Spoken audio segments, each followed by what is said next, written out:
Let's all watch a movie where Jennifer Lawrence is the main character and she really got the best role of the decade. She got into this because of this kind of scenes. In the world of international espionage, there is a specialized school in Russia that doesn't teach you how to shoot or build bombs. It teaches you how to use your body and your mind as a weapon. This is the story of Dominika Egorova, a woman forced into a game where the only way to survive is to become the best liar in the room. Dominika begins as a prima ballerina for the Bolshoi Ballet.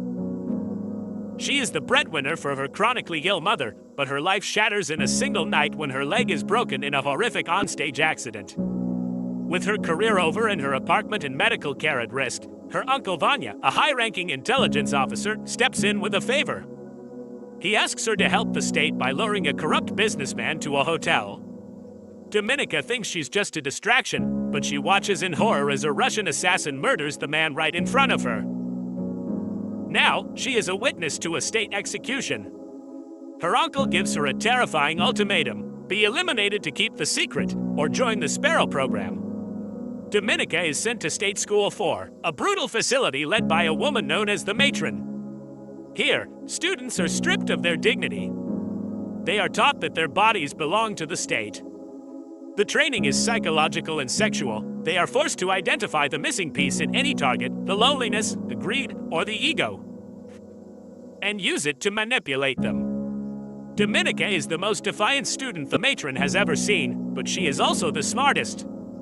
She learns how to endure pain and how to perform a role without losing her inner self. Her first mission takes her to Budapest. The SPR Russian intelligence is desperate to find a mole within their ranks who has been leaking secrets to the CIA. The American contact is an agent named Nate Nash. Dominika's job is to seduce Nash, find out who the mole is, and give him up to be executed. When Dominika finally meets Nash, the dynamic is unexpected. Nash realizes almost immediately who she is. Instead of a standard seduction, a psychological bond begins to form. Nash sees the bruises on her soul and offers her a way out, work for the Americans, and they will protect her and her mother. Dominika is now playing the most dangerous game possible, a triple agent. She is reporting to the Russians while secretly feeding information to the CIA, all while her uncle Vanya watches her every move with growing suspicion. But tension breaks when the Russian suspect Dominika has flipped. She is taken back to Russia and subjected to brutal, skin-flaying torture. It is a test of her loyalty. Remarkably, Dominika holds her ground. She uses the very skills the Sparrow School taught her to lie under extreme duress, convincing her handlers that she is still loyal and that Nash is the one being played. She is sent back into the field, where she finally meets them all. It turns out to be General Korchnoi, a high-ranking Russian official who has become disillusioned with the corruption of his country. He tells Dominika that he is tired and ready to die, but he wants her to be his successor.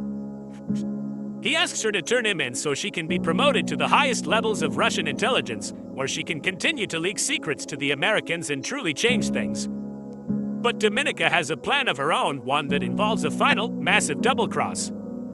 During a high-stakes prisoner exchange at an airfield, the world expects General Korchnoi to be handed over. Instead, Dominika reveals evidence she has meticulously planted. She frames her own uncle, Vanya, making it look like he was the mole who had been working with the CIA all along. The SPR believes her. They execute Vanya on the spot, and Dominika is hailed as a national hero, receiving a medal for her loyalty. The story ends with Dominika back in Russia, living in safety with her mother, now a powerful figure within the intelligence community.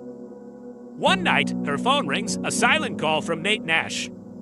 She doesn't speak, but she listens.